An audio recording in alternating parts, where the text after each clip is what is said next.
Halo, selamat siang. Sobat Genvest, kita ketemu lagi di Klinik Saham untuk tanggal 20 November 2024. Hari ini saya nggak sendirian. Seperti biasa ditemani oleh Mas Mino. Ya. Hai Mas. Halo. Mas Mino, hari ini semangat nggak? Karena kemarin dong. Tadi malam habis nonton bola, menang. Gitu. Menang, Akhirnya menang walaupun beberapa kali seri ya. Dan Iya. kalah sekali sih. Berapa skornya? 2-0. Oh, 2-0. Tahu nggak kenapa Indonesia bisa menang lawan Arab? Kenapa tuh? Ya, karena Indonesia kan nyerangnya dari kiri nih. Arab bacanya dari kanan. Jadi nggak salah baca ini strategi. Jadi kebobolan lah 2 kali. Oke. Oh ya, oke. Oke. Ini emang cukup sumringah ya akibat kemenangan semalam ya. Cuman sepertinya IHSG hari ini nggak semangat nih. Iya, jadi setelah kemarin naik cukup signifikan ya, hari ini agak sedikit tertekan mungkin karena market menunggu data BI Rate ya, yang hari ini akan diputuskan oleh BI.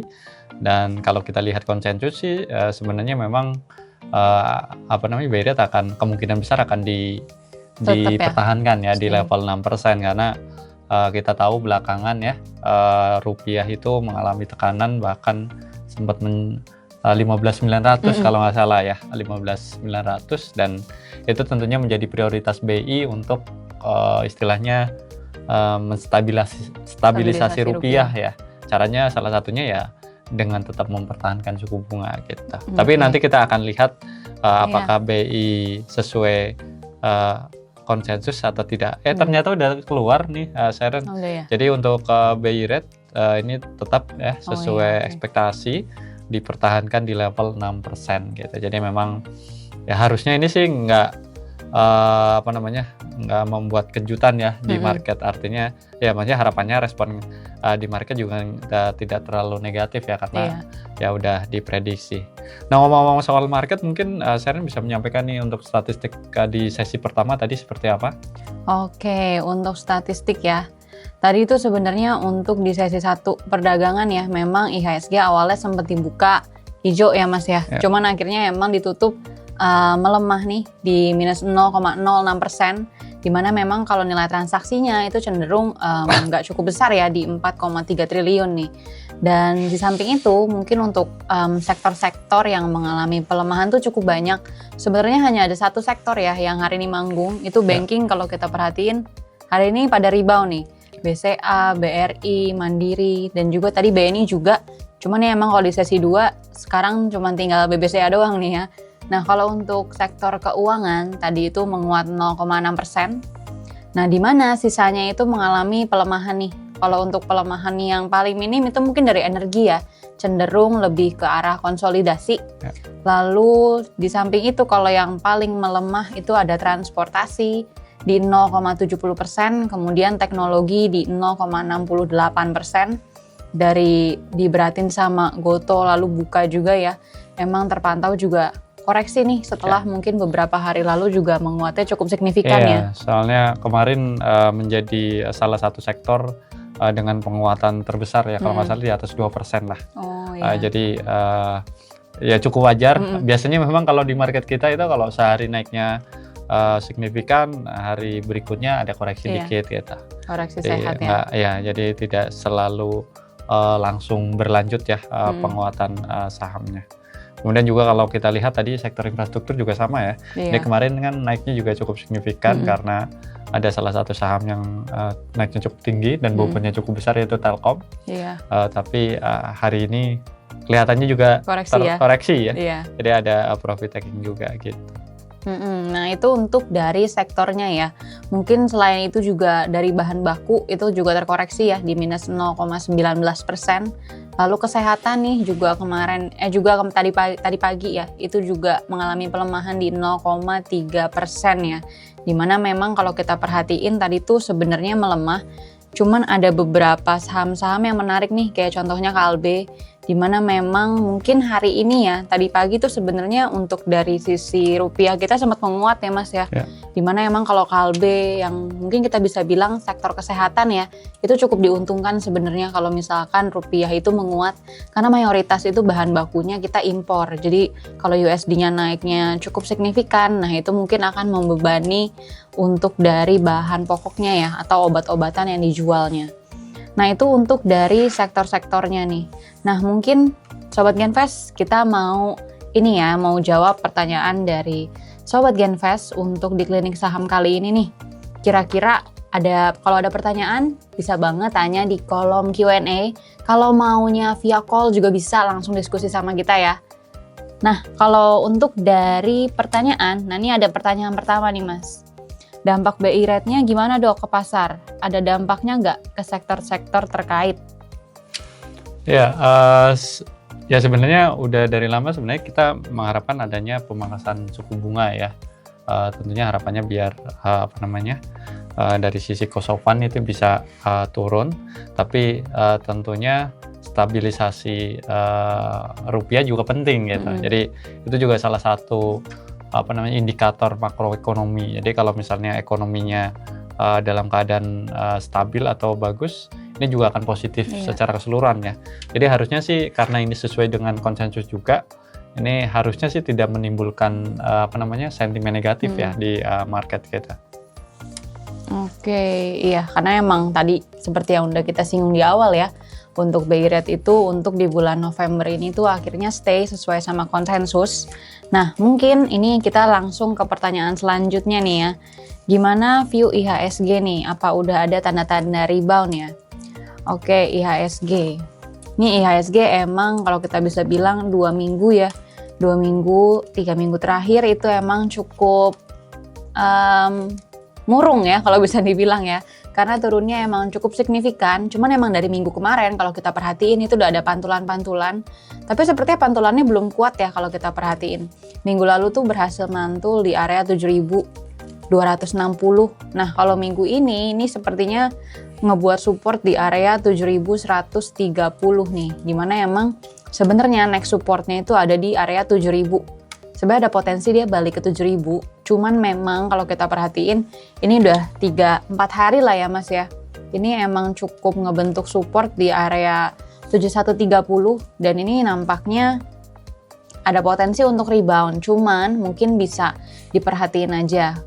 Kita bisa bilang kalau konfirmasi reboundnya itu mungkin untuk saat ini itu kalau misalkan IHSG bisa breakout dari setidaknya di 7.300 nih. Jadi kalau misalkan belum menyentuh area tersebut, mungkin ini bisa dibilang cenderung lebih ke arah ini ya, untuk melandainya sementara doang dan ada potensi malah bisa melemah lagi nih ke depannya.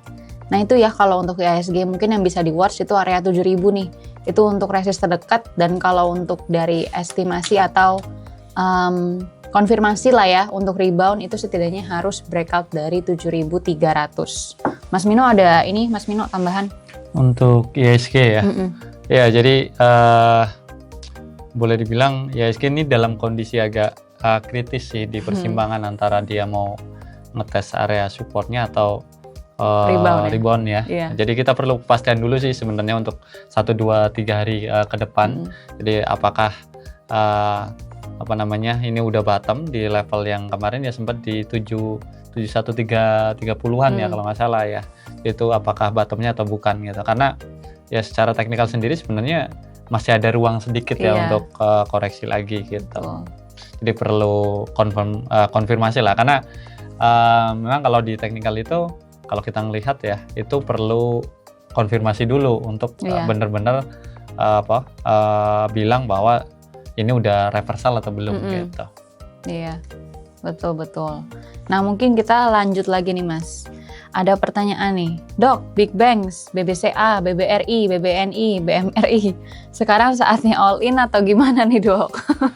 Ya, all in, kayak taruhan aja ya. Jual rumah.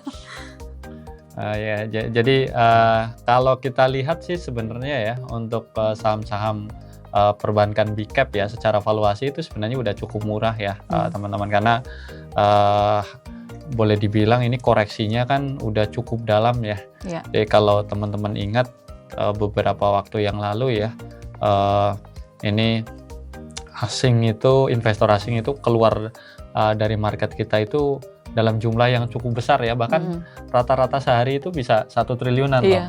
Dan itu kebanyakan itu di saham perbankan, dan itu membuat saham-saham perbankan big cap itu terkoreksi cukup dalam. Nah ini tentunya kalau kita bandingkan dengan nilai wajarnya, ini jadinya gapnya jauh banget gitu. Nah ini membuat saham-saham di sektor perbankan cukup menarik untuk teman-teman yang mau invest gitu di saham big cap. Kenapa? Karena ya sebenarnya secara prospek ini masih cukup positif ya untuk emiten-emiten perbankan. Ya tentunya ke depan era kebijakan moneter longgar ya, ini akan berdampak positif terhadap kinerja mereka, dan rata-rata kinerja mereka di 9 bulan 2024 itu rata-rata inline, walaupun ada beberapa ya seperti BCA dan BRIS itu agak better lah. Jadi boleh dibilang ya bank-bank kecil ada rata-rata sih di bawah, tapi ini kan kita ngomonginnya bank besar ya. Jadi bank besar ini tentunya kesempatan, tapi jangan all in juga. Karena apa? Karena tadi kita balik lagi, yang namanya beli saham itu kan kita nggak tahu persis nih bottomnya di mana gitu. Jadi strateginya adalah kita harus main alokasi lah, cicil beli. Misalnya kita punya uang 100% ya, persentase total modal kita ya. Kalau kita udah ngerasa market ini bakalan rebound, mungkin misalnya beli nih 60% dari modal gitu. Tapi kalau misalnya masih ragu nih kayaknya bakalan turun lagi, ya beli aja 10% dulu gitu. Jadi itu sih mending pakai strategi itu, jangan all in. Nanti all in malah kita kalau all in itu jeleknya adalah kalau harga sahamnya turun lagi kita bengong lagi, udah nggak punya duit gitu kan. Jadi better ya nyicil aja gitu. Ini berarti untuk invest nih ya. Kalau misalkan untuk trading gimana nih Mas? Kalau untuk trading ini kan trading itu kan short term ya. Jadi short term itu mengandalkan pergerakan saham yang dalam jangka pendek itu trennya bullish gitu atau naik ya. Jadi kayak anak tangga lah. Kalau bisa naiknya yang kayak lift gitu ya, ke atas gitu. Jadi arah terus gitu kan. Jadi cuannya bisa berlipat-lipat gitu, cepat kaya lah. Kayak Dimas deh yang katanya modalnya cepat berkembang gitu. Mantap. Oke, jadi itu sih. Jadi dan sekarang tren saham-saham perbankan itu cenderungnya kan agak bearish ya. Bukan agak lagi, jadi memang lagi bearish ya. Jadi itu kalau untuk trading memang belum cocok sih gitu. Berarti lebih ke arah untuk invest dulu nih sekarang ya, dicicil. Jangan all in ya, jangan jual sertifikat rumah loh. Ntar malah nggak punya rumah lagi. Nunggu sahamnya naik gitu. Maksudnya ya saham naik itu kan perlu waktu juga. Betul. Gitu. Oke, ini selanjutnya Dok, sponsor Timnas Indonesia yang sahamnya bisa dibeli dan bagus apa aja Dok? Ada beberapa ya, kalau kita lihat sponsornya itu ada mie ya, ICBP itu. Jadi Indofood kan, Indofood, kemudian anak usaha Astra Internasional, itu semuanya beberapa sih. Beberapa itu Bank Mandiri malah sponsor utama gitu ya. Nah tadi kalau kita ngomongin soal investasi, ngomongin bank Mandiri cocok tuh kalau untuk teman-teman yang hobi timnas, mau invest, harganya lagi murah, cocok banget dah pokoknya. Kemudian Astra ya, Astra juga sama tuh Astra. Tapi memang yang jadi sponsornya itu kan Astra Finansial ya, anak usahanya gitu. Nah, ya walaupun impact-nya mungkin tidak terlalu besar lah gitu. Cuma ya kalau kita yang paling kerasa ya tentunya Mandiri ya, karena semua transaksi pembelian tiket segala macam itu dari Mandiri ya. Jadi perputaran uangnya ada di situ. Bayangin supporter kita kan sekali nonton itu bisa di atas 60 ribu ya, 60 ribu. Kemarin sih 55 ribu ya. 60 ribu rata-rata tiketnya misalnya 300 atau 700 itu udah lumayan kan. Tapi ya memang ini lebih ke arah kalau kita bandingkan dengan perputaran kredit dari Bank Mandiri ya sangat kecil gitu. Cuma ya Ini pertanyaan soal timnas ya, jadi ya disangkutin ke situ gitu. Tapi ya tetap ada gitu. Jadi saham-saham yang ada sangkut pautnya dengan timnas kita ada gitu di market kita. Ada biaya adminnya juga biasanya kan ya? Iya. Yang dikenain. Itu pasti si Bank Mandiri dapat fee based income tentunya. Oke, jadi itu ya teman-teman, dan itu menjadi pertanyaan terakhir ya di klinik saham hari ini. Jadi makasih Mas Mino udah nemenin nih hari ini. Thank you juga nih Mas Mino hari ini happy nih. Babang-babang ganteng nih di depan kita. Iya, yang udah menemani. Terima kasih juga untuk Sobat Genvest nih yang udah setia menemani, dan terima kasih juga untuk pertanyaannya. Semoga semua pertanyaannya bisa membantu, dan jangan lupa untuk semua saham yang udah kita omongin tadi itu disclaimer on ya. Jadi untuk keputusan berinvestasi itu tetap ada di tangan Sobat Genvest masing-masing. Sampai jumpa di klinik saham lainnya, dan jangan lupa untuk saksikan juga konten-konten menarik dari CGS International Sekuritas Indonesia. Bye-bye!